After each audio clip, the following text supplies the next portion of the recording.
If you talk about foreclosure क्या है? Foreclosure के ऊपर बहुत बार शॉर्ट नोट आया है पेपर में.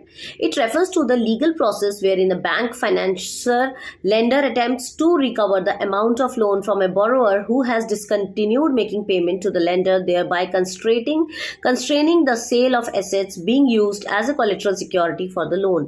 फोरक्लोजर का मतलब होता है एक ऐसा लीगल प्रोसेस जहां पर बैंकर, फाइनेंसर या लेंडर जिसने भी पैसे दिए हैं आपको किसी भी आपके प्रॉपर्टी के अगेंस्ट में या कुछ भी, तो आपने उससे लोन लिया है from the borrower who has discontinued making payment, जिसको आपने पेमेंट देनी बंद कर दी है बीच में, आपने उसको बीच में ही रोक दिया है पेमेंट देना, तो अब उसका ये राइट बनता है कि वो क्या करेगा, इसकी आपकी जो एसेट्स है जो उसके पास एज ए कोलेट्रल रखी हुई है उस एसेट्स को वो बेच देगा और बेच के काम वहीं खत्म कर देगा, उसको फोरक्लोज कर देगा.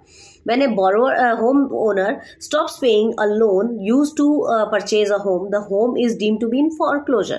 वो उसका घर किसके नाम हो जाएगा? उसके नाम हो जाएगा जिससे आपने लोन लिया है और उसके पास राइट है उस चीज का कि वो उसको फोरक्लोजर में डाल दे. Ownership of home switches from home owner to bank और लेंडर डेट प्रोवाइड्स लोन. और जो ओनरशिप है उस घर की वो आपसे शिफ्ट होके अब उस बैंक के पास चली जाएगी. सपोज आपने बैंक से लोन लिया था, अपने मकान को के कागज गिरवी रखे थे, तो अगर आपने बीच में पेमेंट देनी बंद कर दिया, आपने कोई डिफॉल्ट कर दिया या समथिंग कुछ भी आपने कोई तंग कर दिया उनको पेमेंट के लिए, तो एक दो नोटिस के बाद क्या करेंगे, आपका केस बंद करेंगे और आपके घर को फोरक्लोजर में डाल देंगे, उसको बेच देंगे और अपने जो उसका जो नुकसान है उसकी भरपाई कर लेंगे. This is all about foreclosure.